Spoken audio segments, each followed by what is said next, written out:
तो अर्जुन का गुस्सा सातवें आसमान पर पहुंच गया था। अर्जुन ने अपने हाथों की मुट्ठी बना ली थी और अब तक अर्जुन रविकांत का मुंह तोड़ चुका होता, लेकिन एक तरफ से अक्षय ने अर्जुन का हाथ पकड़ रखा था तो दूसरी तरफ से चाहत में अर्जुन का हाथ पकड़ लिया था। और तभी विक्रांत अपनी जगह से खड़ा होता है और चाहत के कंधे से रविकांत का हाथ हटाते हुए रविकांत को थोड़ा पीछे करता है और रविकांत से कहता है, हम जानते हैं आप इस घर के दामाद हैं और हमारा फर्ज बनता है कि हम आपकी खातिरदारी करें। बताइए क्या खाना पसंद करेंगे आप? अब आगे। विक्रांत बातों ही बातों में रविकांत को वहां से दूर ले जाता है, क्योंकि विक्रांत को पता था कि अगर रविकांत यहां पर ज्यादा देर रुक तो अर्जुन को रोकना नामुमकिन हो जाएगा और अर्जुन सभी के सामने ही रविकांत को बहुत बुरी तरह से मारेगा और बिना वजह बारात में तमाशा बन जाएगा और शुभ काम किसी भी तरीके की कलर डालना अच्छा नहीं होगा। इसीलिए रविकांत को विक्रांत अपने साथ बातों में उलझा कर चाहत से दूर ले जाता है। रविकांत के वहां से जाने के बाद चाहत राहत की सांस लेते हुए अर्जुन का हाथ छोड़ देती है, लेकिन अर्जुन इस वक्त बहुत गुस्से में था। इसीलिए अर्जुन अपनी जगह से खड़ा होता है और दूसरी तरफ चला जाता है, जहां पर इस वक्त कोई भी नहीं था। अर्जुन अपनी पॉकेट से सिगरेट निकलता है और स्मोकिंग करने लगता है। अर्जुन ने ठीक से खाना भी नहीं खाया था, इसीलिए चाहत अर्जुन को मनाने के लिए उसके पीछे चली जाती है। अर्जुन इस वक्त जहां पर खड़ा था वहां उसके आसपास कोई भी नहीं था। अर्जुन बिल्कुल एकांत में जाकर खड़ा हो गया था। खुला मैदान था, रात का समय था और चांद की रोशनी चारों तरफ फैली हुई थी। हालांकि डेकोरेशन के लिए वहां पर भी बहुत सारी लाइट्स लगाई गई थी और खुला आसमान इस वक्त बहुत ही ज्यादा खूबसूरत लग रहा था। अर्जुन सिगरेट को पीते हुए आसमान में खेले चांद को ही देख रहा था और तभी चाहत भी अर्जुन के बराबर में आकर खड़ी हो जाती है। अर्जुन चाहत को देखते हैं जो कि स्मोकिंग कर रहा था और चाहत को बिल्कुल अच्छा नहीं लगता। अर्जुन का इस तरह से स्मोकिंग करना चाहत अपना हाथ बढ़ाकर अर्जुन के हाथ से सिगरेट छीन लेती है और उस जमीन पर फेंक पर से मसल देता है। अचानक से चाहत की हुई हरकत पर अर्जुन को बहुत गुस्सा आता है। हाउ डेयर यू, तुम्हारी हिम्मत कैसे हुई? और तुम खुद को समझती क्या हो? हाँ, क्या समझ रखा है तुमने मुझे? कौन हूं मैं? तुम्हारा पीछा करता हुआ सड़क पर घूमता हुआ आशिक नहीं हूं। तुम जो बोलोगी, जैसा बोलोगी वैसा मैं करूंगा। तो ऐसा बिल्कुल नहीं होने वाला पति हूं मैं तुम्हारा और तुम मेरी बीवी हो, मैं नहीं। तुम वो करोगे जो मैं बोलूंगा। तुम मेरी बीवी हो और मुझे बिल्कुल बर्दाश्त नहीं। मेरी बीवी पर मेरे अलावा कोई और आकर हुक्म चलाए, उसे पर हक जाता है। मेरी बीवी पर सिर्फ मैं हुक्म चला सकता हूं, मैं ही उसे पर हक जमा सकता हूं। अर्जुन का गुस्सा देखकर आप चाहत इरिटेट हो जाती है और इसीलिए चाहत इरिटेट होते हुए कहती है, आपको गुस्से का दौरा पड़ता है क्या? नहीं, मतलब कोई इंसान इतना बेवजह गुस्सा कैसे कर सकता है? मुझे समझ नहीं आता।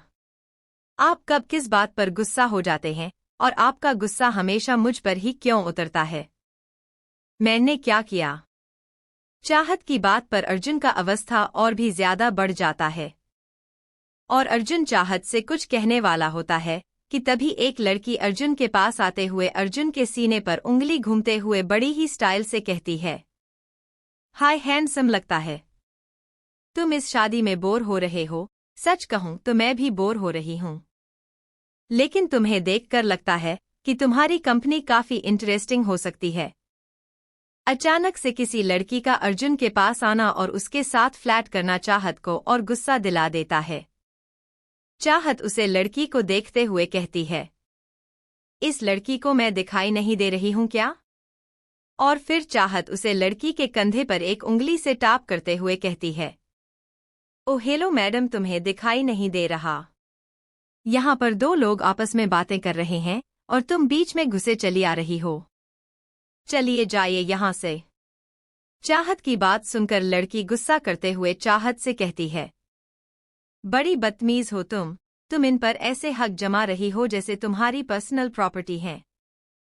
लड़की की बात सुनकर चाहत अपनी एक आईब्रो को ऊपर उच्च करते हुए अपने सीने पर हाथ बांधती है और लड़की के बिल्कुल सामने खड़ी होकर कहती है, हाँ, जिस पर तुम डोरे डालने की कोशिश कर रही हो ना, वो मेरी पर्सनल प्रॉपर्टी है और ये रहा उसका सबूत। चाहत अपने मंगलसूत्र को दिखाते हुए कहती है, अब अगर तुम्हें समझ आ गया हो कि यह मेरी पर्सनल प्रॉपर्टी है तो चलो निकलो यहाँ से। लड़की को अर्जुन के सामने अपनी बहुत ही इंसर्ट फील होती है, तो लड़की चाहत से कहती है, तुम पूरी की पूरी पागल हो, तुम जानती नहीं हो किससे पंगा ले रही हो।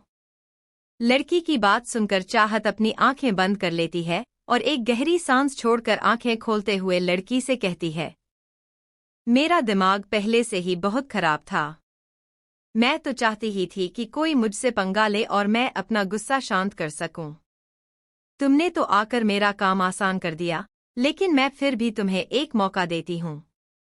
अगर अपनी खैरियत चाहती हो तो चुपचाप चली जाओ यहाँ से, वरना मैं तुम्हारा वो हल करूंगी कि पूरी शादी में अपना चेहरा छुपाते हुए घूमेगी और अपनी इस बेकार सी शक्ल के साथ किसी पर भी डोरे नहीं डाल पाओगी।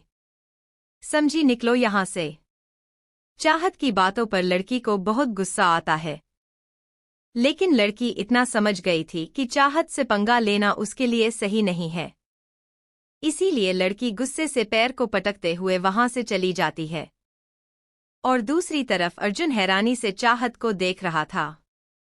चाहत का ऐसा रूप अर्जुन के लिए सबसे बड़ा झटका था। अर्जुन ने कभी नहीं सोचा था कि चाहत उसे पर इस हद तक अपना हक समझती है। जैसे अर्जुन चाहत के पास किसी को बर्दाश्त नहीं कर सकता था, इसी तरह से चाहत भी अर्जुन के पास किसी और को बर्दाश्त नहीं कर सकती। अब चाहत अर्जुन की तरफ देखने लगती है तो अर्जुन के चेहरे पर गहरी मुस्कान थी और अर्जुन अपनी पेंट की जेब में हाथ डालकर चाहत को ही देख रहा था। अर्जुन को इस तरह से मुस्कुराता हुआ देखकर चाहत को और गुस्सा आता है और चाहत गुस्से में अर्जुन से कहती है, क्या ऐसी क्या देख रहे हैं आप मुझे? गुस्सा सिर्फ आपको ही नहीं मुझे भी आता है, जैसे आप मेरे करीब किसी को बर्दाश्त नहीं कर सकते हो, उस तरह से मैं भी आपके करीब किसी को बर्दाश्त नहीं कर सकती। आप मेरे हैं, सिर्फ मेरे, और आप पर सिर्फ मेरा हक है। आपके करीब आने का, आपको छूने का, आप पर हक जमाने का सिर्फ मेरा हक है। और अब आप अपना गुस्सा बाद में करना, पहले खाना खा लीजिए, फिर उसके बाद मेडिसिन लेनी है और फिर आप जितना चाहे उतना गुस्सा करते रहना। इतना बोलकर चाहत अर्जुन का हाथ पकड़ती है और अर्जुन को अपने साथ ले जाने लगती है। अर्जुन भी बिना कुछ कहे चुपचाप चाहत के साथ चला जाता है। चाहत अर्जुन को टेबल के पास लेकर आती है और अर्जुन को कुर्सी पर बैठा देती है और फिर चाहत अपने हाथों से ही अर्जुन को खाना खिलाने लगती है। और अर्जुन बड़े आराम से चाहत के हाथों से खाना खा रहा था। खाना खिलाने के बाद चाहत अर्जुन को दवाई खिला देती है और फिर सभी लोग शादी की रस्में देखने के लिए शादी के मंडप के पास जाकर बैठ जाते हैं। धीरे धीरे शादी की सारी रस्में कराई जाती है। चाहत बड़ी ही ध्यान से शादी की सारी रस्में को देख रही थी और चाहत को अपनी शादी का दिन भी याद आ रहा था। शादी के रस्मों को देखते हुए थोड़ी इमोशन हो जाती है और अपने आप ही चाहत की आंखों में नम हो जाती है। धीरे धीरे पंडित जी शादी की सारी रस्में कर देते हैं और फिर दुल्हन की विदाई होती है। दुल्हन की विदाई के समय चाहत, रिंकी और सिमी दुल्हन को देखते हुए खुद भी रो पड़ती है। मोंटी, अक्षय दोनों ही रिंकी और सिमी को अपने सीने से लगाकर चुप कर रहे थे, लेकिन अर्जुन को चाहत का रोना इरिटेट कर रहा था। अर्जुन इरिटेट होकर चाहत से कहता है, तुम्हें क्या हुआ है? तुम क्यों रो रही हो? चाहत अपनी नाक को रुमाल से रगड़ते हुए कहती है, आपको क्या पता एक लड़की जब अपना सब कुछ छोड़कर अपने पति के साथ चली जाती है तो उस पर क्या गुजरती है। आपको तो कुछ भी छोड़कर नहीं जाना पड़ता, आपकी जिंदगी तो वैसी ही रहती है। हम लड़कियों की पूरी जिंदगी बदल जाती है, एक पल में ही हमारा सब कुछ पीछे छूट जाता है और हमारी आज़ाद जिंदगी कैद बन जाती है। हमें तो अपना सब कुछ छोड़ना पड़ता है, हमारा घर परिवार, हमारे रिश्तेदार, हमारे दोस्त, हमारा शहर और यहाँ तक कि अपना नाम तक हम छोड़कर आपके साथ आ जाते हैं। आप हमारे दिल की बात कभी नहीं समझ पाएंगे। चाहत की बात पर अर्जुन अपनी एक आईब्रो कोच करते हुए चाहत को देखा है और अपनी गहरी आवाज में चाहत से कहता है, अच्छा, लेकिन तुम मुझे बताओगे जरा तुम्हें क्या छोड़कर मेरे पास आना पड़ा? अर्जुन की बात पर चाहत अपनी नाक को वापस से रगड़ते हुए अर्जुन को देखते हुए कहती है, मुझे भी आपके पास सब कुछ छोड़कर आना पड़ा, मुझे अपना। इतना बोलने के बाद चाहत सोच में पड़ जाती है और अर्जुन अपनी दोनों आईब्रो को आपस में जोड़कर अपने सीने पर हाथ बांधकर चाहत को ही घूर रहा था। चाहत को खामोश देखकर अर्जुन कहता है, बताओ चुप क्यों हो गई, क्या छोड़ना पड़ा तुम्हें मेरे पास आने के लिए, और ऐसी कौन सी चीज है जो तुम्हें शादी के बाद छोड़ने पड़ी? अर्जुन की बात पर चाहत सोच में पड़ जाती है, लेकिन अपनी बात को गिरता हुआ देखकर चाहत रहती है, ठीक है, आपसे शादी करने के बाद मुझे अपना शहर नहीं छोड़ना पड़ा और ना ही अपने दोस्तों को छोड़ना पड़ा और मुझे अपना काम भी नहीं छोड़ना, लेकिन मेरी आज़ादी तो आपने छीन लेना, मैं अपनी मर्जी से कुछ नहीं कर सकती। मुझे हर एक काम आपसे पूछ कर करना पड़ता है। पहले मैं अपनी मर्जी से कहीं भी चली जाती थी, लेकिन अब आप मुझे अपनी मर्जी से कहीं भी जाने नहीं देते, किसी से बात नहीं करने देते, किसी से मिलने नहीं देते, यहाँ तक कि अब तो मैं अपनी मर्जी से कपड़े भी नहीं पहन पाती, मुझे कपड़े भी आपकी मर्जी से पहनने पड़ते हैं। चाहत की बात सुनकर अर्जुन एटीट्यूड से अपने दोनों हाथों को अपनी पॉकेट में डालते हुए कहता है, मेरी बीवी हो तो मेरे हिसाब से ही रहना पड़ेगा। रोना बंद करो, बहुत हो गया ड्रामा तुम्हारा। अर्जुन की बात के बाद मोंटी और अक्षय भी सिम्मी और रिंकी से कहते हैं, हाँ यार, रोना बंद करो अपना, तुम तो ऐसे रो रही हो जैसे तुम्हें भी शादी के बाद सब कुछ छोड़कर जाना पड़ेगा। तुम्हारा क्या ही छूटेगा शादी के बाद, और ऐसा क्या काम है जो तुम शादी के बाद नहीं कर पाओगी? बिना वजह का ड्रामा लगा रखा है अक्षय, और नहीं तो क्या तुम्हें ना ही अपने दोस्तों को छोड़ना है और ना ही अपना काम छोड़ना है?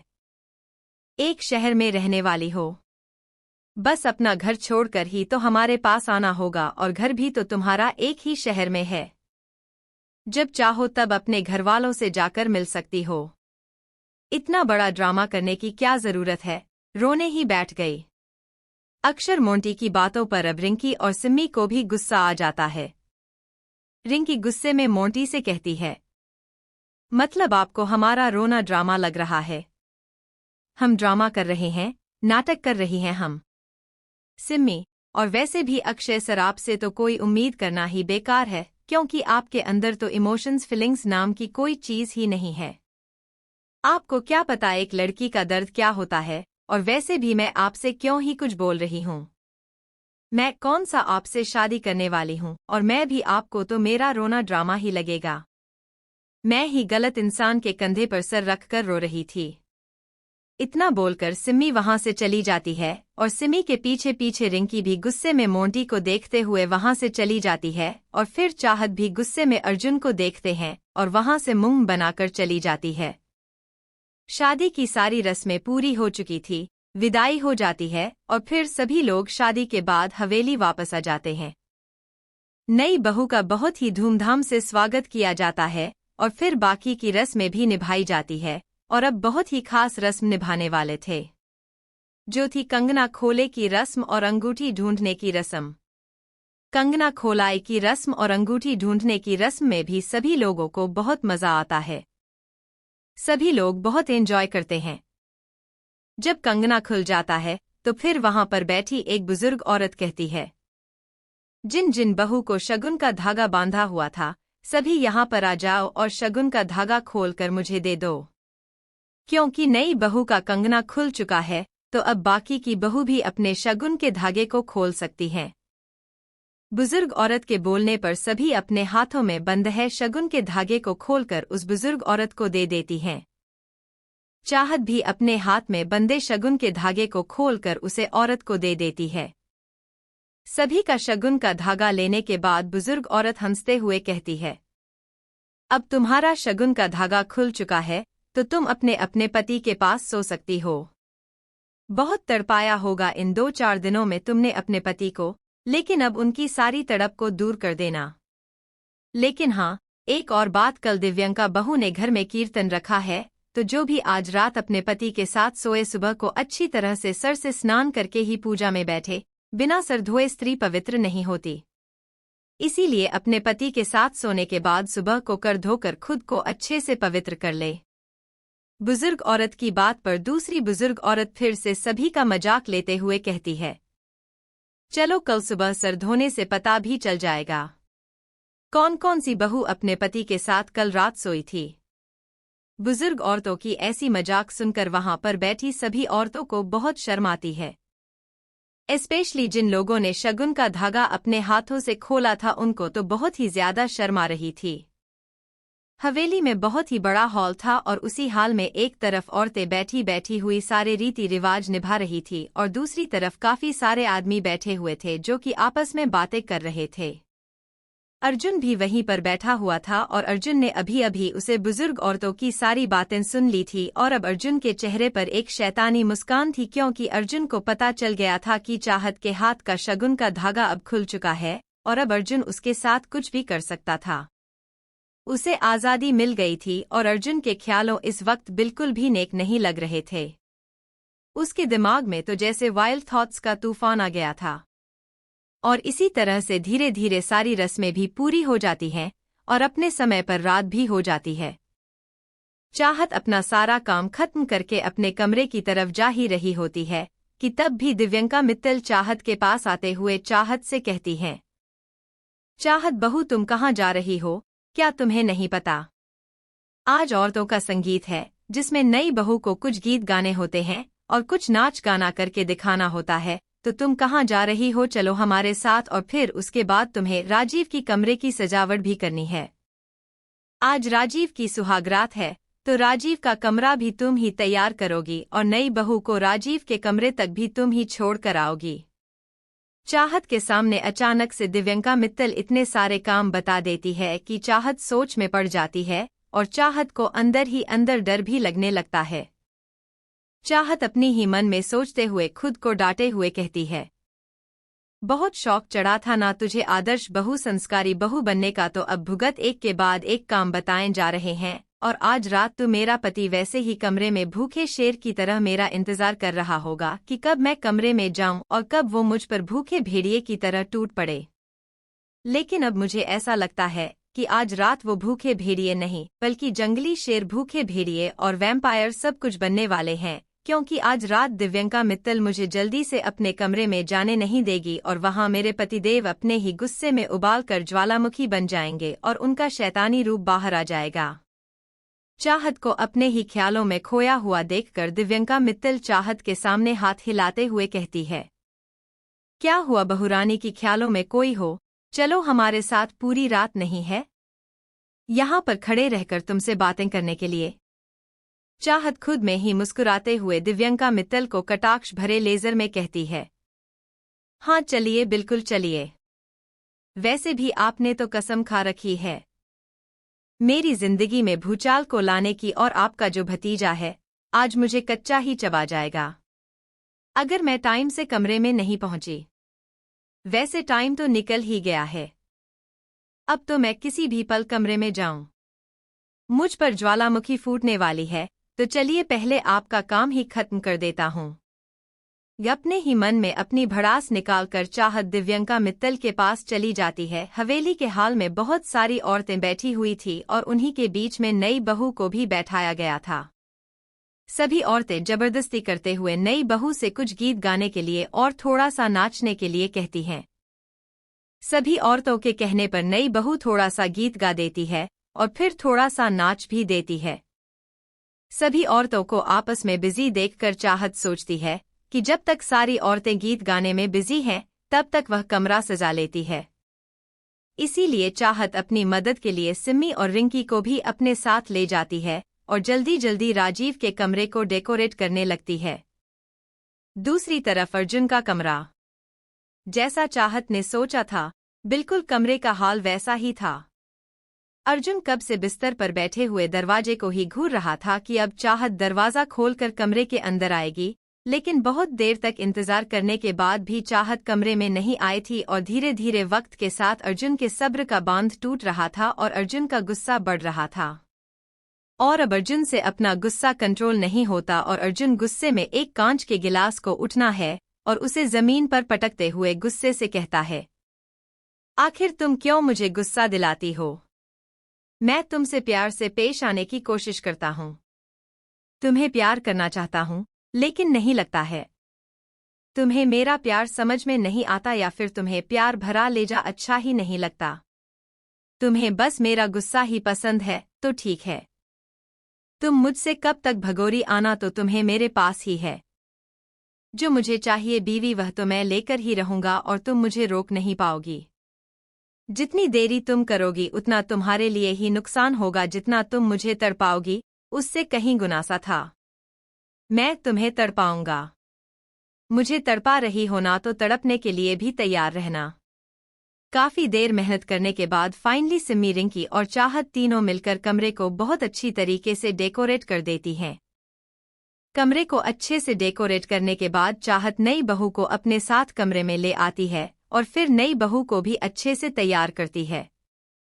रिंकी, सिम्मी और चाहत तीनों ही मिलकर नई बहू को अच्छे से तैयार कर रहे थे और जो नई बहू थी वह बहुत ही ज्यादा घबरा रही थी। नई बहू का नाम ज्योति था।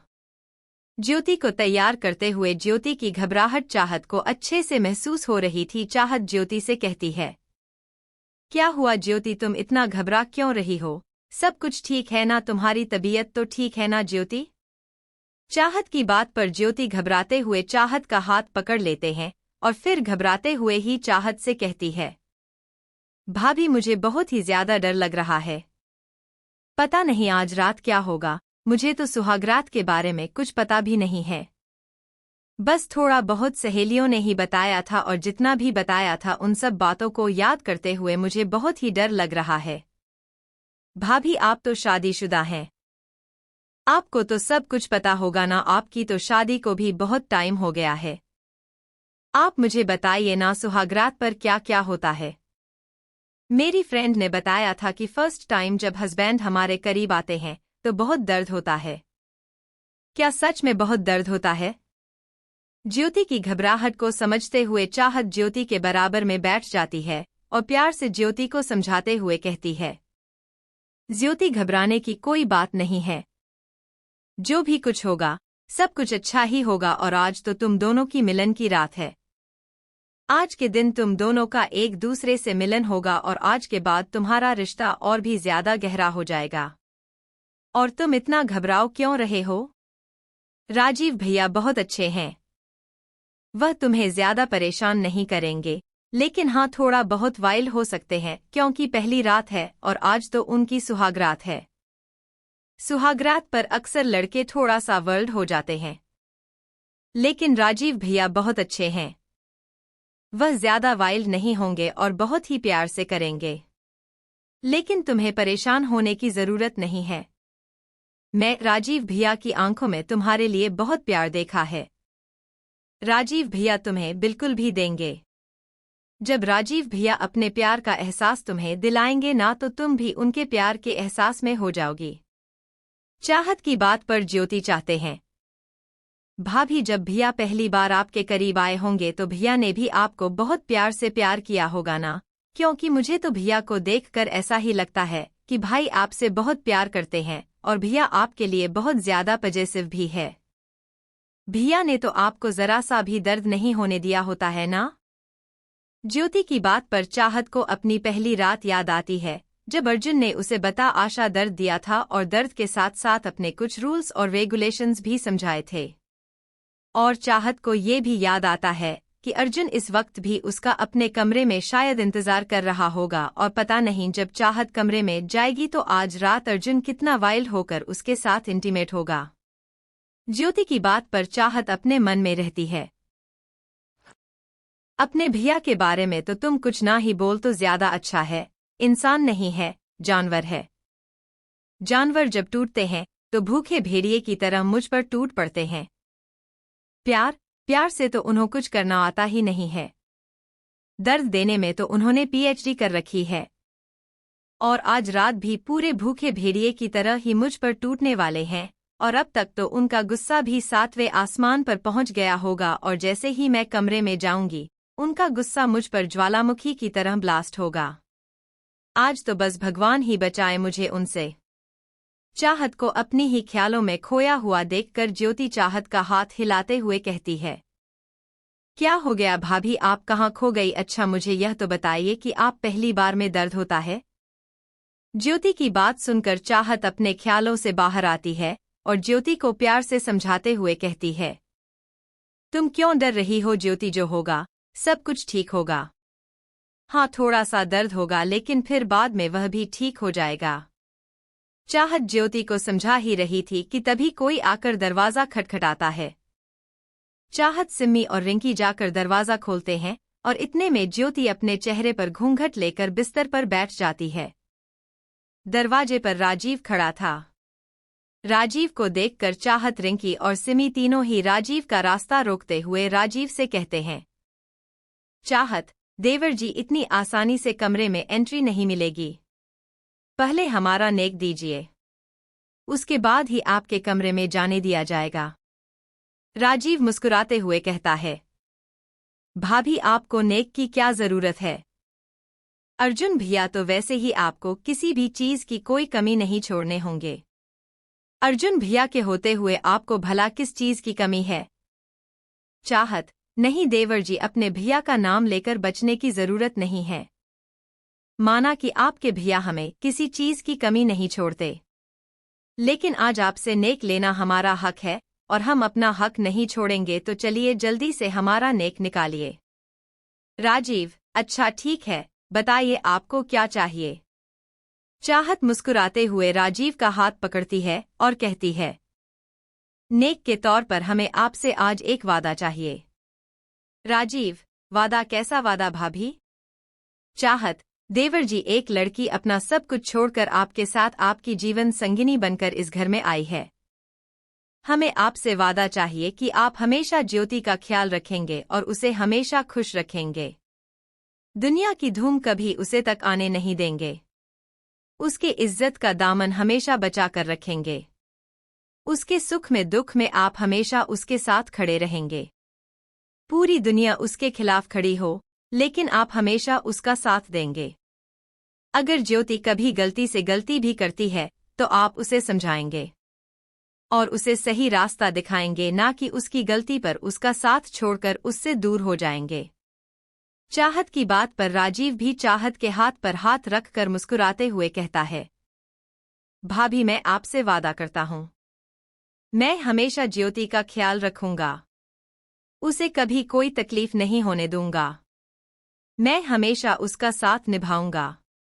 और भाभी, आज मैंने पहली बार अपने जीवन में नेक के तौर पर किसी से किसी की खुशियां मांगते हुए देखा है, और वह भी उसे इंसान की जिसके बारे में आप कुछ नहीं जानती। उसे के बारे में आपको सिर्फ कुछ ही घंटा पहले पता चला हो, जिससे आप सिर्फ कुछ ही घंटे पहले मिली हो। उसके लिए भी आप खुशियां मांग रही हैं। आप सच में महान है भाभी, यू आर द बेस्ट। चाहत, ज्योति की आंखों में मैं मासूमियत अच्छी है और मैं नहीं चाहती कि दुनिया की धूप उसे छू के जाए। ज्योति बहुत मासूम है। राजीव भैया, बस उसका ख्याल रखना। और जब आपने वादा कर दिया है तो अब आप अंदर जा सकते हैं।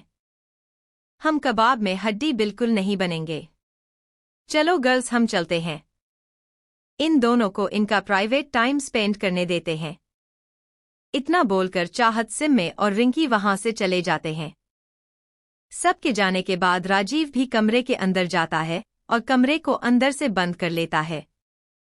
सिम्मी और रिंकी अपने अपने कमरे में चले जाते हैं और चाहत अब अपने कमरे की तरफ अपने कदम बढ़ा रही थी, लेकिन चाहत को अपने कमरे में जाने में बहुत ही डर लग रहा था। लेकिन चाहत के पास कोई और दूसरा ऑप्शन भी नहीं था, इसीलिए चाहत को ना चाहते हुए भी अर्जुन के पास ही जाना था।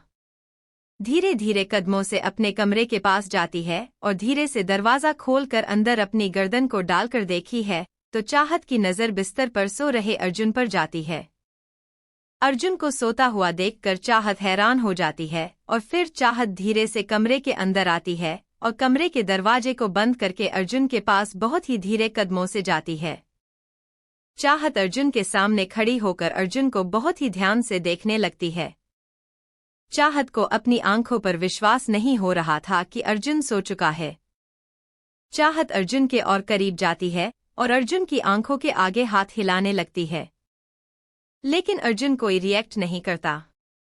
चाहत धीरे से अर्जुन के सीने पर उंगली से टाइप करते हुए देखते हैं, लेकिन अर्जुन तब भी कोई रिएक्ट नहीं करता। अब चाहत को सच में बहुत ज्यादा हैरानी हो रही थी कि अर्जुन सो चुका है, क्योंकि चाहत को लगा था कि अर्जुन गुस्से में उबला हुआ बैठा होगा और जैसे ही चाहत कमरे में जाएगी अर्जुन चाहत पर बरस पड़ेगा। लेकिन यहाँ तो बात ही पलट गई थी। यहाँ तो अर्जुन आराम से सो रहा था। अर्जुन को सोता हुआ देखकर चाहत को बहुत खुशी होती है और चाहत भगवान का शुक्रिया अदा करते हुए कहती है, शुक्रिया भगवान जी, आज तो आपने बचा लिया, वरना आज तो ज्वालामुखी फटने वाला था। अच्छा हुआ आज आपने निद्रा देवी को उनके पास जल्दी भेज दिया, और निद्रा देवी जी आपका भी बहुत बहुत शुक्रिया जो आपने मेरे जल्लाद पति को सुला दिया। भगवान का शुक्रिया अदा करने के बाद चाहत सीधा वॉशरूम में जाती है और कपड़े बदलकर बाहर आती है। चाहत ने ब्लैक कलर की एक बहुत ही खूबसूरत नाइटी पहनी थी। चाहत धीरे से बिस्तर के पास आती है और अर्जुन के बराबर में आकर सो जाती है। रात के 2 बजे अर्जुन सोते हुए करवट बदलता है और तभी अर्जुन का हाथ चाहत के मखमल से मुलायम पेट पर चला जाता है। चाहत के मुलायम पेट को अपने हाथों में महसूस करके अर्जुन की धीरे धीरे आंखें खुल जाती है। जैसे ही अर्जुन अपनी आंखें खोलता है तो अर्जुन की आंखों के सामने चाहत का खूबसूरत चेहरा आ जाता है। चाहत की खूबसूरत चेहरे पर चाहत के बालों की 2 से 3 लेट आ रही थी और चाहत बहुत ही सुकून से अर्जुन के बराबर में सो रही थी। चाहत का खूबसूरत चेहरा देखकर अर्जुन के चेहरे पर भी सुकून जाता है। लेकिन तभी अर्जुन को यह भी याद आता है, चाहत उससे दूर दूर भाग रही थी और इसीलिए आज रात भी चाहत जानबूझकर कमरे में इतनी देरी से आई कि अर्जुन की आंख लग गई, और चाहत की ये हरकत महसूस करके अर्जुन के चेहरे पर गुस्सा झलकने लगता है। अर्जुन चाहत की कमर में हाथ डालकर चाहत की कमर को कस के पकड़ता है और चाहत को अपने करीब कर लेता है। अर्जुन चाहत को बिल्कुल खुद से चिपक लेता है और चाहत भी किसी छोटे बच्चों की तरह अर्जुन के सीने से चिपक जाती है। अर्जुन कुछ देर तक चाहत के चेहरे को ध्यान से देखा है और फिर अर्जुन की नज़र चाहत के गुलाबी होठों पर जाकर टिक जाती है। अर्जुन चाहत के गाल से होते हुए चाहत के बालों में हाथ डालता है और चाहत को अपने नीचे दबाते हुए चाहत के ऊपर आ जाता है और चाहत के होठों पर अपने होंठ रख देता है। अर्जुन पूरी तरह से चाहत के ऊपर जाकर ध्यान से चाहत के चेहरे को देखने लगता है और फिर अपना एक हाथ आगे बढ़कर चाहत के चेहरे पर आए बालों को कान के पीछे करता है और फिर थोड़ा सा झुककर चाहत की गर्दन में अपना सर ले जाता है। चाहत के जिस्म से आती हुई भीनी भीनी सी खुशबू अर्जुन को मदहोश करने लगती है और चाहत बेखबर नींद की आगोश में सो रही थी। चाहत को बिल्कुल भी अंदाजा नहीं था इस वक्त अर्जुन के मन में उसके लिए कितने वाइल्ड थॉट चल रहे थे। अर्जुन चाहत की आंखों को देखते हुए चाहत के होठों पर आ जाता है और चाहत के होठों को देखकर अर्जुन को अपना गला सूखता हुआ सा महसूस होता है और अर्जुन से रहा नहीं जाता और अर्जुन एक ही पल में चाहत के होठों पर अपने होंठ रख देता है और चाहत के होठों को बेसब्री से पीने लगता है। अर्जुन के होठ मदहोशी से चाहत के होठों को शक कर रहे थे। अर्जुन चाहत के होठों को अपने होठों के बीच में दबाकर स्मूच कर रहा था और अर्जुन का दूसरा हाथ चाहत के जिस्म पर रंगने लगता है। अर्जुन काफी मदहोशी से चाहत के होठों का रस पी रहा था और अर्जुन अब धीरे धीरे और भी ज्यादा मदहोश होने लगा था। जब चाहत को सांस अपनी भारी महसूस होने लगती है तो चाहत की नींद कच्ची हो जाती है और चाहत नींद में ही कसमस आने लगती है और तभी चाहत को अपने ऊपर बहुत ही भारी वजन महसूस होता है। जब चाहत अपने ऊपर वजन महसूस करती है और चाहत को सांस लेने में प्रॉब्लम होने लगती है तो चाहत की नींद खुल जाती है और चाहत आंखें खोलकर देखती है तो अर्जुन पूरी मदहोशी के साथ चाहत के होठों पर टूट पड़ा था और चाहत के होठों को स्मूच कर रहा था। चाहत की आंखें हैरानी से खुल जाते हैं और चाहत अर्जुन के कंधे पर हाथ रखकर अर्जुन से खुद को दूर करने की कोशिश करते हैं ताकि चाहत सांस ले पाए, क्योंकि चाहत को बिल्कुल सांस नहीं आ रही थी। लेकिन जब अर्जुन देखा है कि चाहत अब जाग चुकी है तो जैसे अर्जुन का अंदर का जानवर भी जाग जाता है और अर्जुन चाहत के होठों को अपने दांतों में लेकर चबाने लगता है। चाहत बार बार अर्जुन को खुद से दूर करने के लिए स्ट्रगल कर रही थी, जिसे अर्जुन इरिटेट हो जाता है। अर्जुन चाहत के होठों को छोड़कर चाहत की गर्दन पर आ जाता है और चाहत की गर्दन को चूमने लगता है। जैसे ही अर्जुन चाहत के होठों को रहा करता है, चाहत जोर जोर से गहरी गहरी सांस लेते हुए खुद की सांसों को नॉर्मल करने लगती है। लेकिन तभी चाहत को अपने सीने पर दर्द महसूस होता है, क्योंकि अर्जुन चाहत के सीने पर दांत गाड़ते हुए बाइट कर रहा था। क्योंकि जब चाहत सांस ले रही थी तो चाहत का सीन ऊपर नीचे हो रहा था, जिससे अर्जुन और भी ज्यादा अट्रैक्ट हो गया था और अर्जुन चाहत की क्लीवेज पर अपने दांतों को रखकर जोर से बाइट कर लेता है। चाहत अर्जुन के कंधे पर हाथ रखकर फिर से अर्जुन को खुद से दूर करने की कोशिश करती है, लेकिन इस बार अर्जुन चाहत के दोनों हाथों को पकड़कर चाहत के सिर के ऊपर कर देता है और चाहत के दोनों हाथों को एक हाथ से पकड़ते हुए दूसरे हाथ को चाहत की कमर पर लेकर जाता है और चाहत की कमर में हाथ डालकर चाहत की कमर को थोड़ा ऊपर उठाते हुए बिल्कुल खुद से चिपक लेता है और चाहत की क्लीवेज पर बेतहाशक चूमने लगता है। चाहत ने एक ब्लैक कलर की नाइटी पहन रखी थी जो कि बहुत ही पतली थी, जिसमें चाहत बहुत ज्यादा खूबसूरत लग रही थी। चाहत की नाइटी का गला बहुत ही ज्यादा बड़ा था, जिससे अर्जुन को चाहत की पूरी क्लीवेज दिखाई दे रही थी और अर्जुन चाहत की क्लीवेज को बेतहाशक चूम रहा था और थोड़ी ही देर में अर्जुन ने चाहत ही पूरी क्लीवेज को दांतों से लाल कर दिया था। चाहत दर्द में तड़पते हुए अर्जुन से अपने हाथ छुड़ाने की पूरी कोशिश कहती है। चाहत अपने दर्द को संभालते हुए अर्जुन से कहती है, छोड़ दीजिए, क्या कर रहे हैं, मुझे दर्द हो रहा है, प्लीज छोड़ दीजिए ना। चाहत की बात सुनकर अर्जुन रुक जाता है और चाहत के चेहरे के पास आते हुए गुस्से से चाहत को देखने लगता है। अर्जुन के रुकने पर चाहत को लगा था कि शायद अर्जुन हमेशा की तरह उसकी बात मान गया है और अब अर्जुन थोड़ा गुस्सा करेगा और फिर उसे छोड़ देगा। इसीलिए राहत की सांस लेते हुए अर्जुन के सामने मुरझाया सा चेहरा बना लेती है। लेकिन तभी अर्जुन की कर्कश आवाज चाहत को सुनाई देती है, जिसमें अर्जुन कहता है, तुम्हें नहीं पता क्या कर रहा हूं मैं और क्या करना चाहता हूं मैं। मैंने तुम्हारा बहुत इंतजार किया था, लेकिन तुम नहीं आई और तुम्हारा तो शगुन का धागा भी आज खुल चुका था। फिर भी तुम मुझसे दूर भाग रही थी। क्या लगा था तुम्हें? हाँ, क्या सोचा था तुमने कि तुम देर से आओगी, मैं सो जाऊंगा और तुम बच जाओगी। मुझसे मुझे जो चाहिए होता है उसे मैं लेकर रहता हूं। ऐसा तो नहीं है कि मैं तुम्हारे साथ पहली बार इंटीमेट हो रहा हूं। पहले भी मैं तुम्हारे साथ इंटीमेट हो चुका हूं। तुमने ही मुझे बताया था। मुझे तो याद नहीं है, लेकिन तुम्हें तो याद है ना। मैं पहले भी तुम्हारे साथ इंटीमेट हो चुका हूं, तो अब कुछ नया तो नहीं कर रहा और ऐसा भी कुछ नहीं कर रहा जो हमारे बीच में पहले ना हुआ हो। पहले भी हो चुका है और तुम्हें सब कुछ पता है, सब कुछ याद है, बस मुझे ही याद नहीं। लेकिन आज के बाद मुझे भी याद रहेगा, क्योंकि आज मैं तुमसे अपनी बीवी होने का हक लूंगा। आज तुम्हें मुझे मेरे बिस्तर सेटिस्फाई करना होगा, जैसे हर पत्नी अपने पति को करती है। प्लीज मेरे साथ कोऑपरेट करो, मैं तुम्हें पाना चाहता हूँ। तड़प रहा हूँ तो मैं अपना बनाने के लिए एक आग लगी है मेरे अंदर, जो तुम्हें पाकर ही शांत होगी। अर्जुन की बातें सुनते हुए चाहत अर्जुन की आंखों में देखती है। अर्जुन की आंखों में इस वक्त चाहत को पाने की तड़प साफ दिखाई दे रही थी। अब अर्जुन की आंखों में तड़प देखकर चाहत शांत हो जाती है, जैसे खुद को अर्जुन को सौंप रही हो। अब अर्जुन वापस से चाहत के होठों पर अपने होंठ रख देता है और चाहत के होठों को स्मूच करने लगता है। अर्जुन का एक हाथ धीरे धीरे चाहत के पेट पर चलने लगता है और अर्जुन चाहत की नाइटी के अंदर हाथ डालकर चाहत के पेट को सहलाने लगता है। कुछ देर चाहत के पेट को सहलाने के बाद अर्जुन का हाथ धीरे धीरे ऊपर की तरफ बढ़ने लगता है। दूसरी तरफ चाहत के हाथ भी अर्जुन के कंधे से होते हुए अब अर्जुन के बालों को सहलाने लगते हैं। चाहत की उंगलियां अर्जुन के बालों में चल रही थी, जिसे अर्जुन और भी ज्यादा एक्साइटेड हो रहा था। अर्जुन चाहत के होठों को पूरी तरह से पी जाना चाहता था।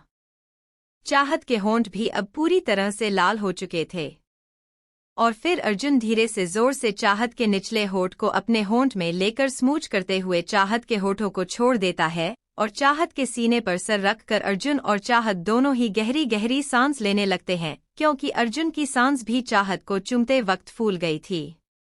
लेकिन अर्जुन जल्द ही नॉर्मल हो जाता है और अब अर्जुन चाहत के नाइटी का टॉप पकड़ता है और चाहत इससे पहले समझ पाती। इतनी ही देर में अर्जुन चाहत के टॉप को निकालकर फेंक देता है और आप चाहत की शक्ल रोनी जैसी हो गई थी, क्योंकि एक तो 5 बज चुके थे और अब अर्जुन चाहत पर फिर से हावी हो गया था और चाहत जानती थी और अर्जुन 2 घंटे से पहले रुकने वाला नहीं था। मतलब कि चाहत आज बहुत ही ज्यादा लेट होने वाली थी और लेट होने के साथ साथ आज चाहत को बुआ जी की डांट खाने को मिलने वाली थी।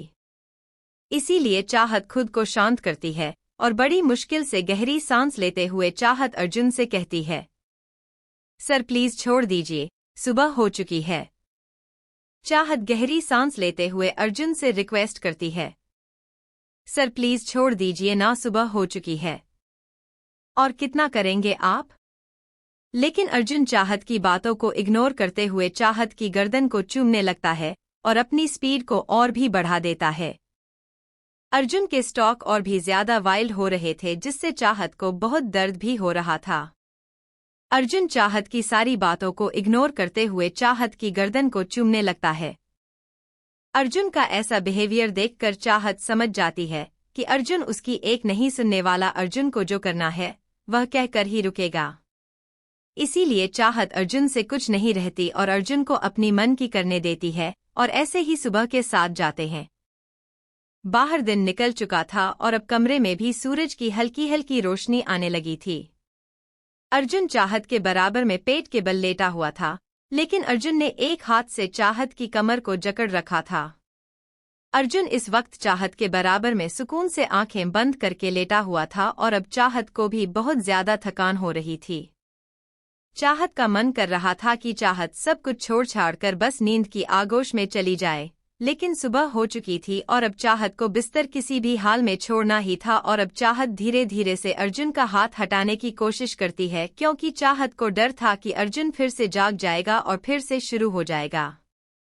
इसीलिए चाहत बहुत ही धीरे धीरे अर्जुन का हाथ अपनी कमर से हटाने की कोशिश करती है, लेकिन तभी अर्जुन की कर्कश आवाज चाहत के कानों में पड़ती है, हिला बंद करो बीवी, तुम मेरी नींद खराब कर रही हो और मुझसे दूर जाने की कोशिश मत करो जब तक मैं सो रहा हूं। चुपचाप मेरे साथ बिस्तर पर लेटी रहो, क्योंकि अगर तुम्हारे हिलने से अब मेरी नींद खराब हुई तो मैं फिर से शुरू हो जाऊंगा। अर्जुन की बात सुनकर जैसे चाहत बिस्तर पर जम जाती है और अब चाहत एक भी इंच हिलने की कोशिश नहीं करती। थोड़ी देर ऐसे ही लेटे रहने के बाद चाहत थकान की वजह से गहरी नींद में सो जाती है। अर्जुन और चाहत अब दोनों ही गहरी नींद में आराम से सो रहे थे। सुबह के 9 तक भी जब अर्जुन और चाहत के कमरे का दरवाजा नहीं खुलता है तो सभी लोग अर्जुन और चाहत के कमरे का बंद दरवाजा देखकर आपस में बातें करते हैं। एक औरत दूसरी औरत से कहती है, शहर के लोग हैं, शर्म कहाँ से होगी, सुहागरात तो नए जोड़े की थी, लेकिन ऐसा लगता है जैसे इस पुरानी बहू ने भी कल रात जमकर सुहागरात मनाई है अपने पति के साथ। और तभी दूसरी औरत पहली औरत की हाँ में हाँ मिलाते हुए कहती है, सही कह रही हो बहन, आजकल लोगों में तो शर्म नाम की चीज ही नहीं बची है। खुले आम ही सबके सामने शुरू हो जाते हैं और अब देखो तो सही सुबह के 9 लिए सूरज सर पर चढ़ना। लेकिन इन लोगों की अभी तक सुबह नहीं हुई है। कितने बेशर्म लोग हो गए हैं। बाहर गार्डन में सिमी बाहर गार्डन में आराम से बैठकर चाय पी रही थी और बाहर से गार्डन के नज़ारे को देख रही थी। सुबह सुबह गार्डन का नजारा काफी खूबसूरत लग रहा था। तभी अक्षय सिम्मी के पास आता है और सिम्मी के बराबर में बैठकर सिम्मी के हाथों से चाय ले लेता है और चाय का सिप लेते हुए कहता है, तो क्या सोचा तुमने? अक्षय की बात पर सिम्मी अक्षय को सवालिया नजरों से देखते हुए कहती है, क्या मतलब, क्या सोचा और किस बारे में सोचना है? सिम्मी की बात पर अक्षय वापस से चाय पीते हुए कहता है, वही तो मैं भी बोल रहा हूं। किसके बारे में क्या सोचा तुमने?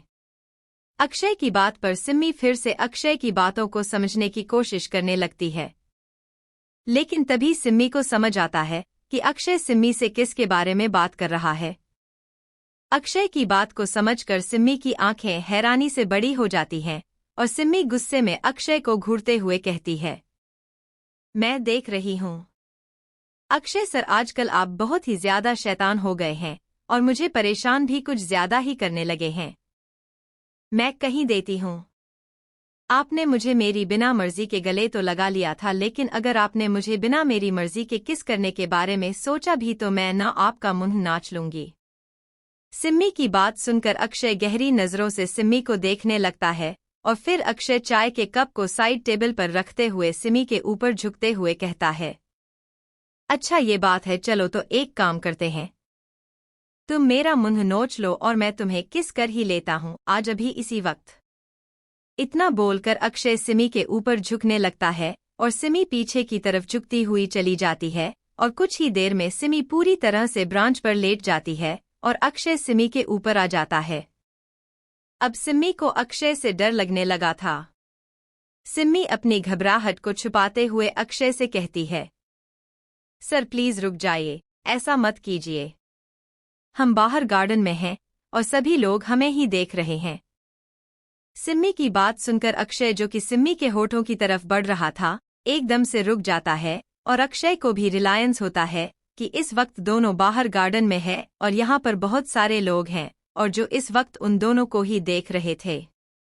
और अब अक्षय सिम्मी की बात को समझकर एकदम से सिम्मी के ऊपर से उठ जाता है और साइड में बैठ जाता है। अक्षय के दूर होते ही सिम्मी एकदम से खड़ी होती है और वहां से जाने लगती है। सिम्मी को जाता हुआ देखकर अक्षय भी सिम्मी के पीछे पीछे आने लगता है और तभी अक्षय का पर एक पैर वायर में फंस जाता है और अक्षय गलती से एक लड़की से टकरा जाता है, जिससे उस लड़की को हल्का सा धक्का लग जाता है और लड़की थोड़ा सा नीचे की तरफ झुक जाती है। लेकिन लड़की गिरती उससे पहले ही लड़की खुद को संभाल लेती है। लेकिन लड़की को ऐसे अचानक धक्का लगने से बहुत तेज गुस्सा आता है और लड़की पीछे पलटती है और बिना सोचे समझे और बिना अपने आगे पीछे देखिए अक्षय को एक जोरदार थप्पड़ मार देती है। अक्षय का चेहरा एक साइड में झुक जाता है। जिस लड़की अक्षय का चेहरा नहीं देख पाती और लड़की गुस्से में अक्षय पर चिल्लाते हुए कहती है, तुम जैसे घटिया लोगों को मैं बहुत अच्छे से जानती हूँ।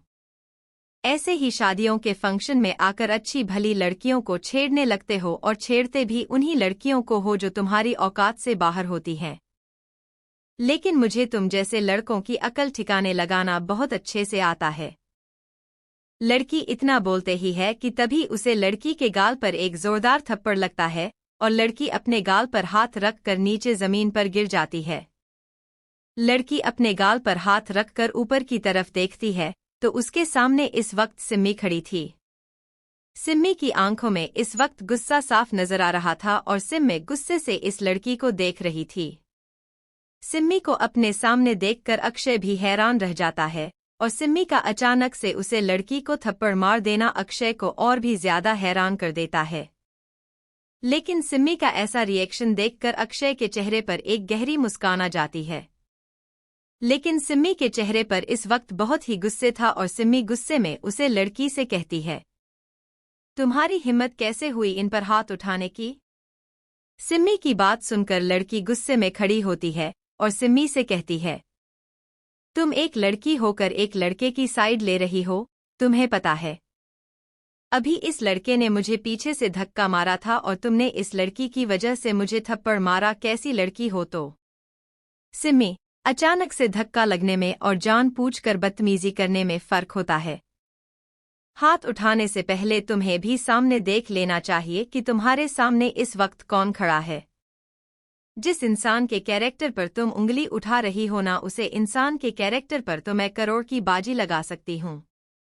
अगर दोबारा हाथ लगाया या उनके आसपास भी तुम दिखाई दे तो इस बार तो मैं सिर्फ थप्पड़ मारा है, अगली बार तुम्हारा हाथ तोड़कर तुम्हारे दूसरे हाथ में दे दूंगी और तुम्हारी इस खूबसूरत शक्ल का ऐसा होलिया बिगाड़ूंगी कि आईना देखने से पहले डर जाओगी।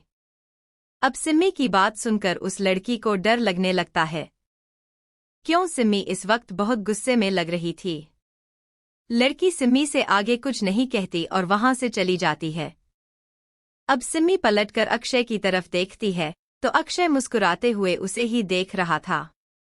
सिम्मी एक नज़र अक्षय को देखते हैं तो सिम्मी की आईब्रो आपस में जुड़ जाते हैं और सिम्मी एक नज़र अक्षय को देखने के बाद वहां से जाने लगती है। लेकिन तभी अक्षय सिम्मी का हाथ पकड़ता है और उसे अपने पास खींच लेता है। अक्षय सिम्मी की कमर में हाथ डालकर सिम्मी के बालों में अपनी उंगलियों को उलझा लेता है। लेकिन सिम्मी में आगे कुछ समझ पा रही है। उससे पहले ही अक्षय सिम्मी के होठों पर अपने होंठ रख देता है और अपने होठों पर अक्षय के होंठ महसूस करते ही सिम्मी की आंखें हैरानी से बड़ी हो जाती हैं। सिम्मी अक्षय के कंधों पर हाथ रखकर अक्षय को खुद से दूर करने की कोशिश करती है। लेकिन अक्षय चाहत की कमर में हाथ डालकर सिम्मी को अपने और भी करीब कर लेता है और सिम्मी के होठों को अपने होठों में लेकर शक करने लगता है। दूसरी तरफ मोंटी का कमरा।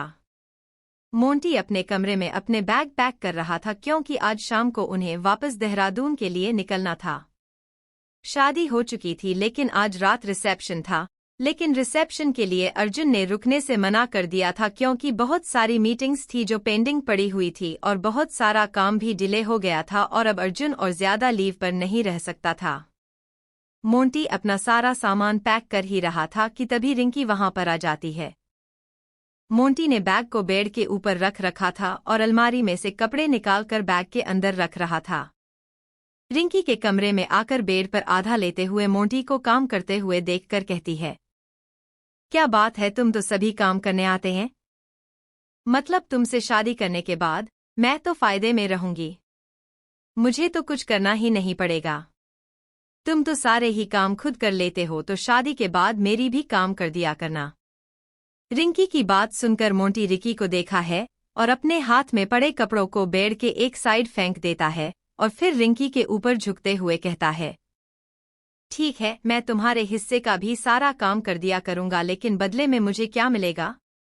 इस तरह मोंटी को खुद के करीब आते हुए देखकर रिंकी धीरे धीरे पीछे की तरफ होने लगती है और मोंटी रिंकी के और भी करीब आने लगता है।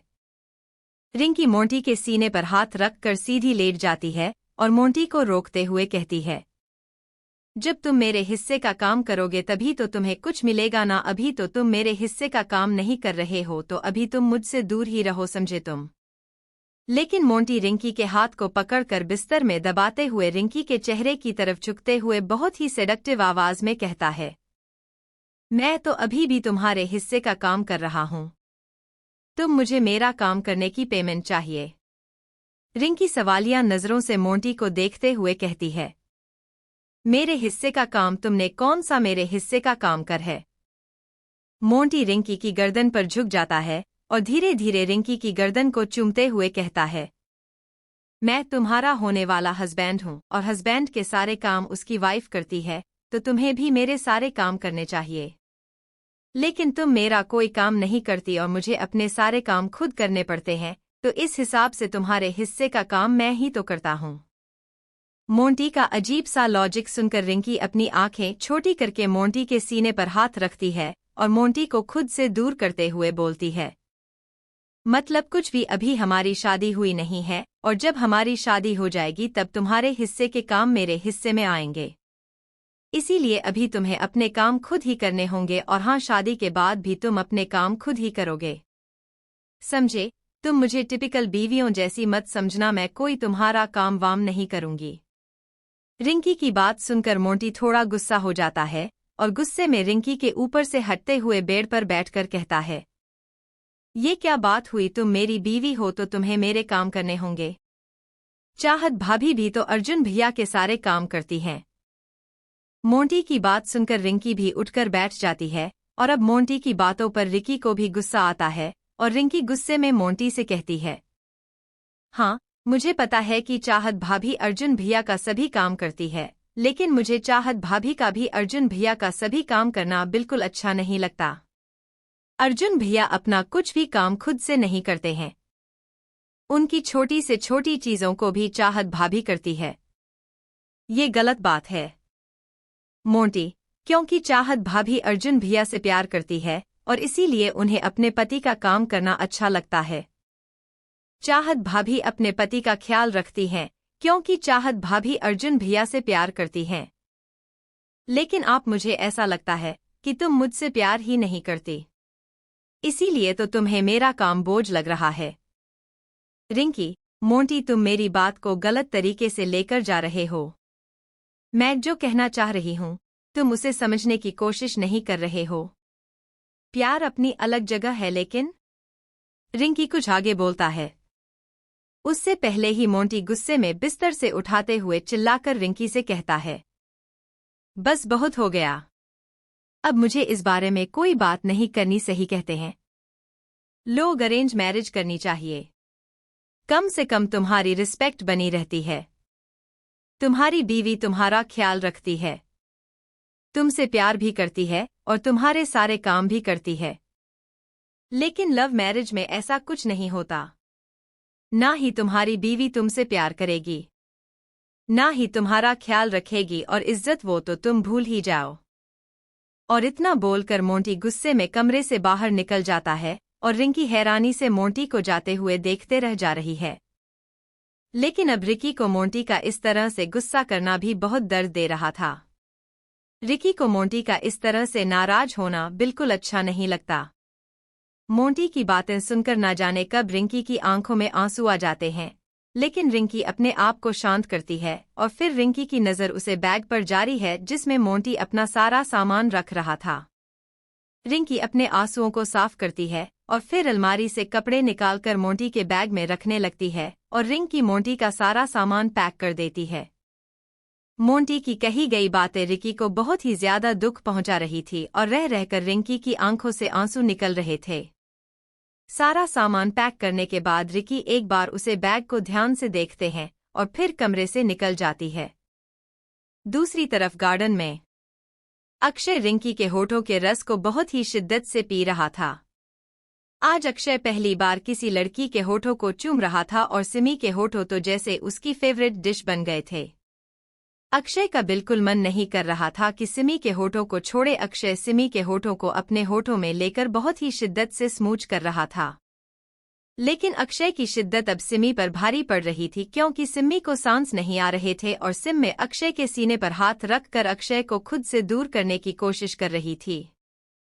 लेकिन अक्षय उससे दूर ही नहीं हो रहा था और अब सिमी को तो जैसे हल्की हल्की बेहोशी का नाश होने लगता है और अब अक्षय को भी महसूस होता है कि सिमी ठीक से सांस नहीं ले पा रही है। इसीलिए अक्षय ना चाहते हुए भी जोर से सिमी के निचले हाथ को स्मूच करते हुए धीरे से उसे आजाद कर देता है। अक्षय के छोड़ते ही सिमी अपना एक हाथ सीने पर रखती है और एक हाथ को घुटने पर रखकर थोड़ा सा नीचे की तरफ झुककर गहरी गहरी सांस लेने लगती है। सिमी बहुत ही मुश्किल से सांस ले पा रही थी। सिमी की ऐसी हालत देखकर अक्षय के चेहरे पर गहरी मुस्कान आ जाती है और तभी अक्षय अपनी सेडक्टिव आवाज में सिमी से कहता है, एक किस में ही तुम्हारा ये हाल है, अगर मैं आगे कुछ करूंगा तो तुम्हारा क्या हाल होगा। अक्षय की बात सुनकर सिमी गुस्से से अक्षय को देखती है और फिर गुस्से में अक्षय के सीने पर हाथ रखकर अक्षय को धक्का देते हुए कहती है, आपकी हिम्मत कैसे हुई मुझे मेरी बिना मर्जी के छूने की, आपकी हिम्मत कैसे हुई बिना मेरी मर्जी के इतने करीब आने की, आपकी हिम्मत कैसे हुई मेरे होठों को चूमने की। आपने मुझे समझ क्या रखा है, कौन हूं मैं। हाँ, आज के बाद अगर आपने मुझे हाथ भी लगाया ना, तुम मुझसे बुरा कोई नहीं होगा, मुझे दूर रहेगा, मेरे करीब आने की गलती से भी गलती मत करिएगा, वरना मैं भूल जाऊंगी कि आप मेरे बॉस हैं। और ये मत सोचेगा कि आज जो आपने मेरे साथ किया है उसके लिए मैं आपको माफ कर दूंगी, मैं आपको कभी माफ नहीं करूंगी। सिमी अपनी बातों को बोलते हुए अक्षय को धक्का दिए जा रही थी और तभी अक्षय सिमी की आखिरी बातों को सुनकर गुस्से में सिमी का हाथ पकड़ता है और सिमी को बिल्कुल अपने करीब कर लेता है। अक्षय सिमी को उसकी कमर से पकड़कर अपने आप से चिपकाते हुए कहता है, मैं तुमसे दूर नहीं रह सकता गुलाबो, और अभी तो मैं तुम्हारे करीब आया भी नहीं हूं। अभी तो मैंने सिर्फ तुम्हारे होठों को चखा है, अभी तो मेरा तुम्हारे और भी करीब आना बाकी है। तुम मेरी हो गुलाबो और तुम मुझे खुद की करीब आने से नहीं रोक सकती। अक्षय अपनी बात को बोलते हुए किसी सन की आशिक की तरह लग रहा था और सिमी हैरान नजरों से अक्षय के सन की रूप को देख रही थी। अक्षय का ऐसा सनकी रूप देखकर सिम्मी को बहुत डर लग रहा था। सिम्मी डरते हुए अक्षय से कहती है, यह कौन सा तरीका होता है? प्रपोज करने का सही से भी तो प्रपोज कर सकते हो ना, एक नॉर्मल लड़के की तरह। तुम तो मुझे डरा रहे हो। सिमी बोलते हुए बहुत ही प्यारी, बहुत ही मासूम और बहुत ही क्यूट लग रही थी, लेकिन अक्षय को सिम्मी की बात समझ नहीं आई थी।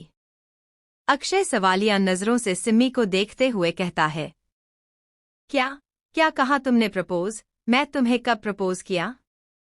सिम्मी फिर से मासूमियत से अक्षय को देखते हुए कहती है, अभी तो किया आपने। आप अभी कहा था ना कि मैं आपकी हूं और आप मेरे बहुत करीब आना चाहते हैं और आप मुझे किसी और के नहीं होने देंगे। इसका मतलब तो यही है ना कि आप मुझसे प्यार करते हैं और आप मुझे अपना बनाना चाहते हैं। और आपने तो मुझे एक नाम भी दिया है, गुलाबो। आप मुझे प्यार से गुलाबो कहते हैं। वैसे आप मुझे गुलाबो क्यों कहते हैं? मैं कौन सा आपको गुलाब के फूल की तरह मोटी लगती हूं? सिम्मी की बातें सुनकर और सिमी के चेहरे की मासूमियत देखकर अक्षय के चेहरे पर भी मुस्कान आ जाती है और अक्षय मुस्कुराते हुए सिमी के गालों को पिंच करते हुए कहता है, तुम मोटी नहीं हो, तुम बिल्कुल परफेक्ट हो, लेकिन ये तुम्हारी नाक और तुम्हारे गाल, जब भी तुम हल्की सी भी धूप में बाहर निकलते हो ना तो एकदम गुलाब की तरह गुलाबी हो जाते हैं। इसीलिए मैं तुम्हें गुलाबो कहता हूँ। और तुम सिर्फ मेरी गुलाबो हो। और हाँ, मैं तुमसे प्यार करता हूँ, बहुत प्यार करता हूँ। अब से नहीं बल्कि बहुत टाइम से प्यार करता हूँ। जब से तुमने ऑफिस ज्वाइन किया था तब पहली मुलाकात में भी तुम मुझे टकरा गई थी और मेरी बाहों में आ गई थी, और उस दिन भी धूप में आने की वजह से तुम्हारे गाल और तुम्हारी नाक बिल्कुल गुलाब के फूल की तरह गुलाबी थी और इन्हीं गुलाबी गालों से मुझे तुमसे प्यार हो गया था। I love you Simmi, I love you so much. Akshay की बातें सुनकर सिम्मी की आंखों में नमी आ जाती है और सिमी अपनी दोनों बहन अक्षय के गले में लपेट लेती है और अक्षय के सीने से लग जाती है। सिम्मी ऐसा रिएक्शन देखकर अक्षय भी बहुत खुश होता है और अक्षय की सिम्मी को अपनी बाहों में भर लेता है। अर्जुन का कमरा।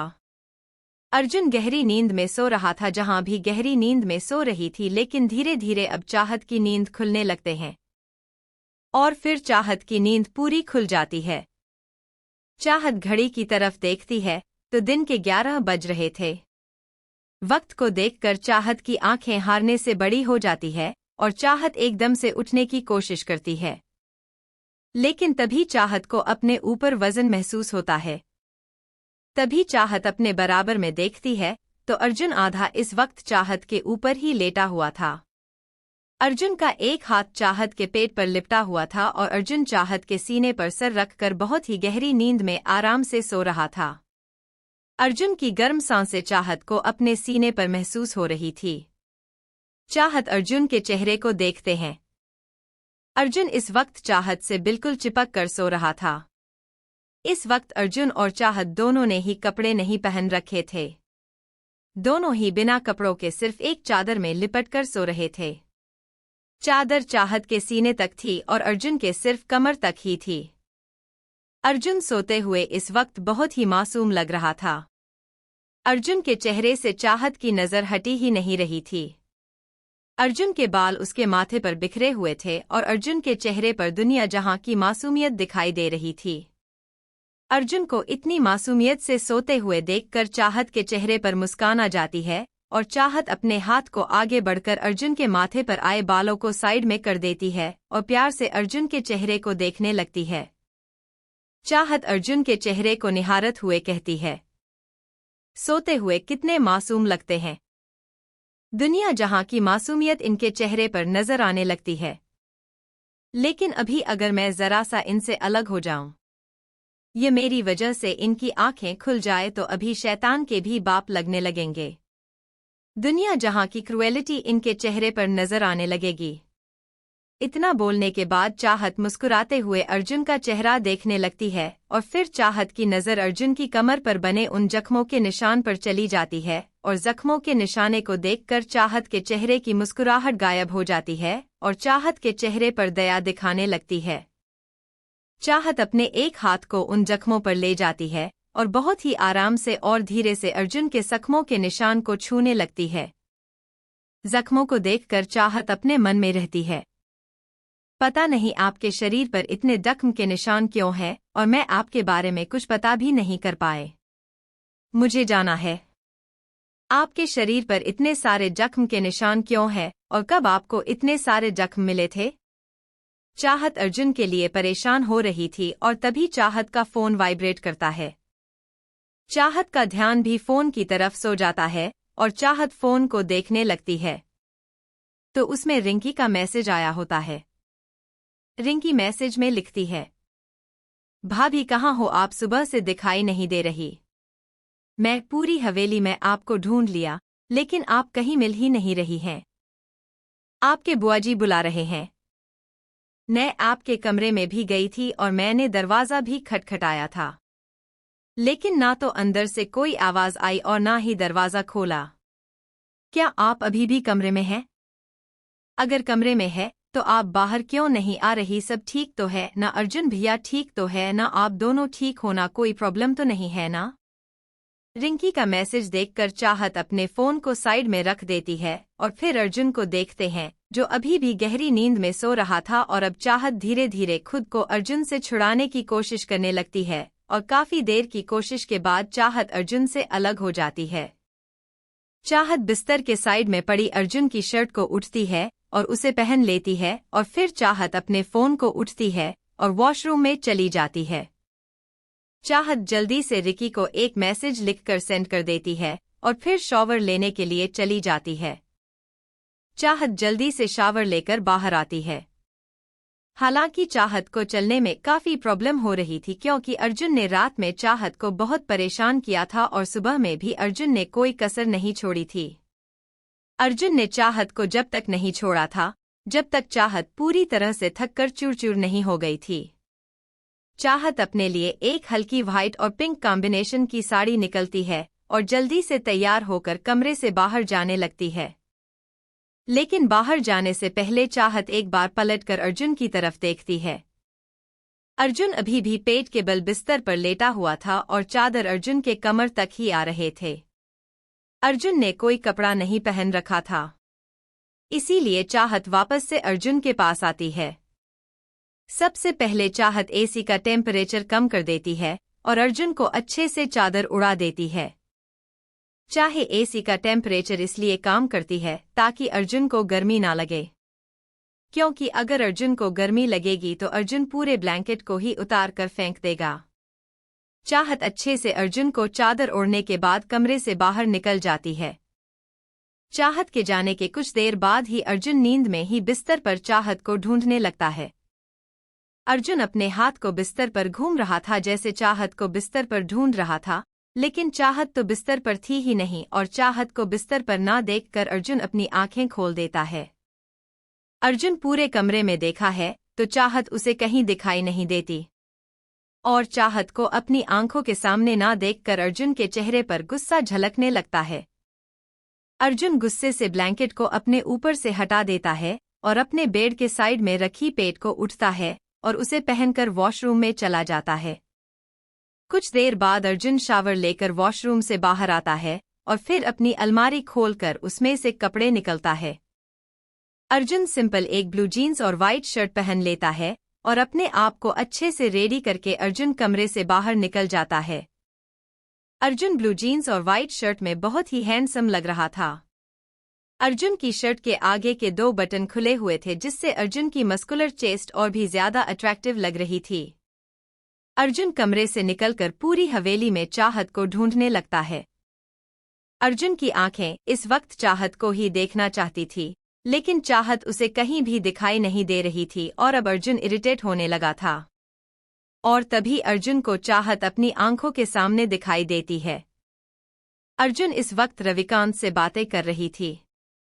चाहत को रविकांत के साथ देखकर अर्जुन का चेहरा गुस्से से काला पड़ जाता है।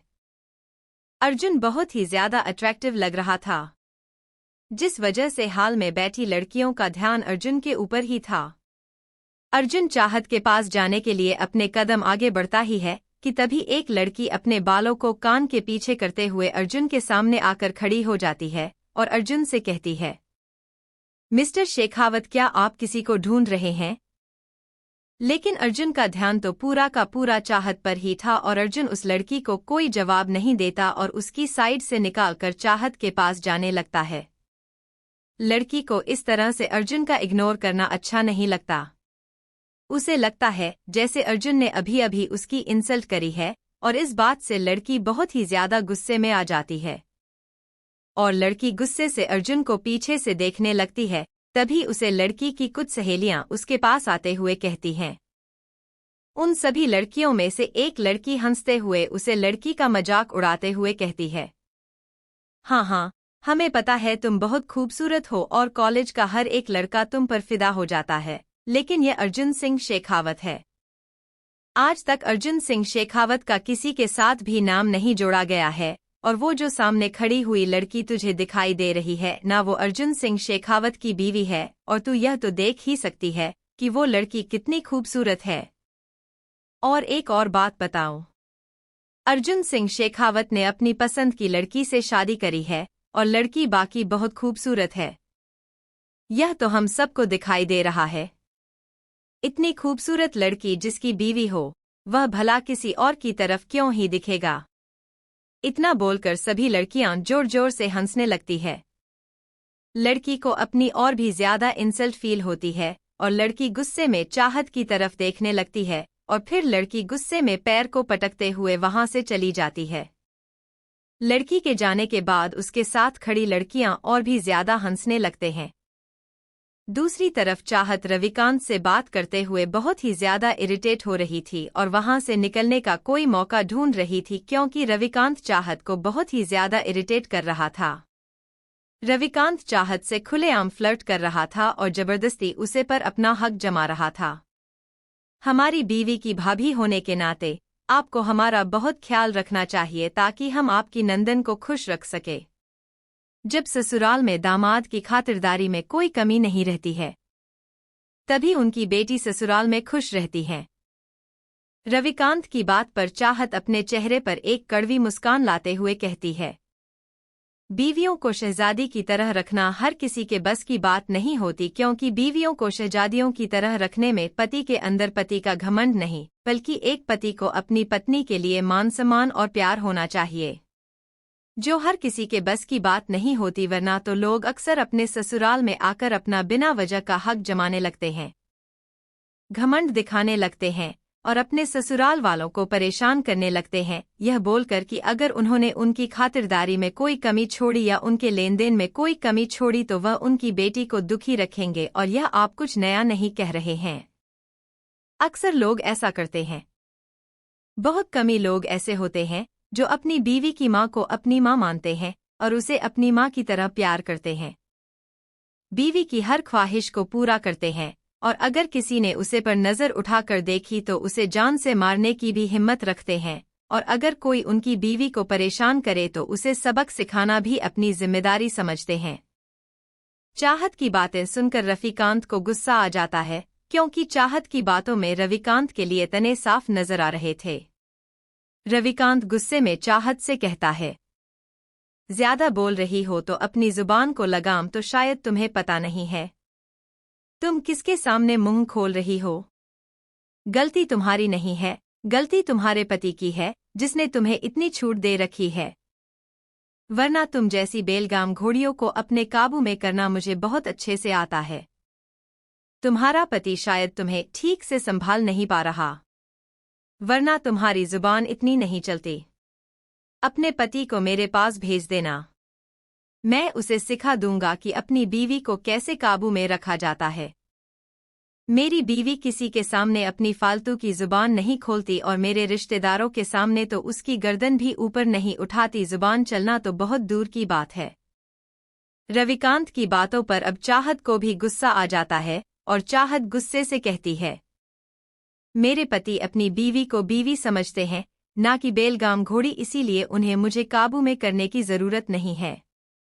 मेरे पति को नहीं बल्कि तुम मेरे पति से मिलो और उनसे सीखो कि अपनी बीवी से कैसे प्यार किया जाता है और कैसे अपनी बीवी को शहजादी की तरह रखा जाता है।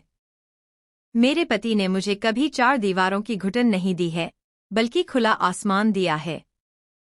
अपनी जिंदगी को अपनी तरह से जीने की आज़ादी दी है। अपने सपनों को पूरा करने का हौसला दिया है। तुम्हारी तरह नहीं है। मेरे पति जो अपनी बीवियों को अपनी पैरों की जूती समझते हैं, जबकि तुम्हारी खुद की औकात कुछ नहीं होती। जिन्हें शायद दिखावा करने के लिए भी अपने ससुराल वालों से दहेज के नाम पर भीख मांगनी पड़ती है। लास्ट की लाइन सुनकर तो रविकांत जैसे गुस्से में पागल हो जाता है और रविकांत गुस्से में चाहत का गला पकड़कर चाहत के गले को दबाते हुए कहता है, 2 कौड़ी की लड़की मुझे भिखारी बोल रही है। अरे तेरे जैसी लड़कियां ना मेरी हवेली में नौकरानी का काम करती हैं और जब भी दिल चाहता है तब हमारे हवेली में रहने वाले लोगों का बिस्तर गर्म करती है। अर्जुन से शादी क्या कर ली तो खुद को महारानी समझ रही है। मत भूल अर्जुन भी रिश्ते में मेरा साला लगता है। उसकी बहन मेरी बीवी है, अपनी औकात में रहे। चाहत का दाम घट रहा था और चाहत को अपनी सांस भारी लग रही थी। लेकिन तभी कोई आगे आता है और रविकांत को पकड़कर चाहत से अलग कर देता है। चाहत रविकांत के हाथ को अपने गले से हटाने के बाद जोर जोर से खांसने लगती है। जैसी चाहत को थोड़ा आराम मिलता है, चाहत सामने की तरफ देखती है तो इस वक्त अर्जुन गुस्से से पागल हो चुका था और अर्जुन रविकांत को पकड़कर ऊपर उठा देता है और एक टेबल पर पटक देता है। अर्जुन गुस्से में रविकांत का कॉलर पकड़ता है और उसके चेहरे पर घुसे ही घुसे मारते हुए कहता है, तेरी हिम्मत कैसे हुई मेरी बीवी को हाथ लगाने की, उसे चोट पहुंचाने की? तेरी इतनी हिम्मत, तूने अपने गंदे हाथों से मेरी बीवी को छुआ। हाथ लगाने से पहले सोचना चाहिए था। अर्जुन सिंह शेखावत की बीवी है वो, तेरी औकात से बाहर। तेरी इतनी हिम्मत, तूने मेरी बीवी को हाथ लगाया, मेरी बीवी को चोट पहुंचाई तूने। अर्जुन को इतने गुस्से में देखकर चाहत अपने सर पर हाथ मारते हुए कहती है, हे महादेव, अगर मदद करने के लिए किसी को भेजना ही था तो मोंटी भैया को भेज देते, ये विक्रांत सर को भेज देते या फिर अक्षय सर को भेज देते। इन्हें क्यों भेजा? अभी तक तो ये सिर्फ बम बने घूम रहे थे, अब ये ब्लास्ट हो जाएंगे। ये मेरी तरफ किसी की नजरें बर्दाश्त नहीं कर सकते और इस इंसान ने तो मुझे छुआ है। इस पागल इंसान ने मुझे हर्ट करने की कोशिश करी है। अब तो इसे बचाना भी मुश्किल हो जाएगा। क्या करूं मैं, कैसे बताऊं इस गंदे इंसान को? आज मेरा जल्लाद पति इसे छोड़ेगा नहीं। वैसे ये इंसान है तो मार खाने लायक ही एक काम करती हूं, थोड़ी देर इसकी पिटाई होने देता हूं, फिर कुछ सोचूंगी। इसे बचाने के बारे में शायद मेरे पति की मार खाकर इसकी अकल ठिकाने आ जाए। इतना बोलकर चाहत रविकांत की पिटाई होते हुए देखकर मजे लेने लगती है। लेकिन जल्द ही अर्जुन उसकी हालत बहुत ही ज्यादा खराब कर देता है और अब चाहत को भी एहसास होता है कि अगर अर्जुन को नहीं रोका गया तो अर्जुन रविकांत को जान से ही मार देगा। और दूसरी तरफ जो लड़के अभी थोड़ी देर पहले अर्जुन के गुड लुक्स पर फिदा हो गई थी और अब अर्जुन की फाइटिंग को देखकर तो जैसे उसका दिल धड़कन ही बंद हो गया था। अब तो वो लड़की जैसे अर्जुन की दीवानी बन गई थी। अब उसके सर पर अर्जुन के पानी का जुनून सवार हो गया था। लड़की बिल्कुल किसी दीवाने पागल सनकी की तरह अर्जुन को देख रही थी।